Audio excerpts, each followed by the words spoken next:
Playoff season is still in full swing for high school football teams that are competing for a championship. Now, almost 20 years ago, one team accomplished a milestone its fans had never seen before. In this morning's Flashback Friday, 2 Works for You digital reporter Sarah Dewberry highlights Fort Gibson's memorable 1999 season.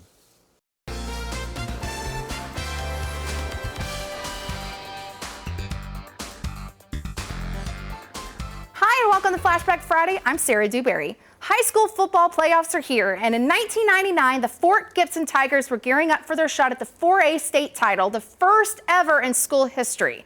They got there by defeating #1 Clinton in front of 10,000 fans the week before. The state game was going to be huge, and the whole town wasn't going to miss out on it. Tiger spirit is running rampant all over Fort Gibson these days. It's like the town really gets into it, but this year it's a lot bigger. That's because the Tigers are in the 4A state championship game for the first time in school history.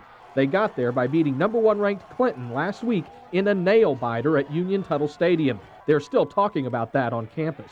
But we pulled it off, and I knew we could do it, and everyone just really thrilled about that. Oh, just every play was so exciting.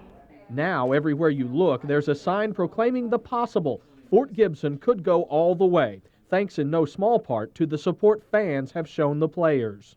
I think it is very beneficial. It helps them in their beliefs in themselves and their confidence in their performance, and that they have a responsibility to others than themselves. Fort Gibson is so infected with football fever, it's expected there won't be anybody left in town Saturday night, except for maybe police and firefighters. And city officials say getting those guys to stay took some convincing.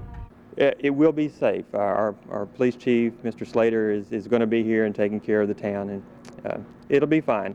In fact, I don't think we'll have any criminal element, because they'll probably be at the game too. A game that could give the Tigers their first gold ball ever. Chad Nye, 2 News NBC. The Tigers ended up losing to Weatherford 46-0 in the title game and ended the season 13-1. Thanks again for tuning in, and I'll catch you next Friday on our next edition of Flashback Friday. Have a wonderful weekend.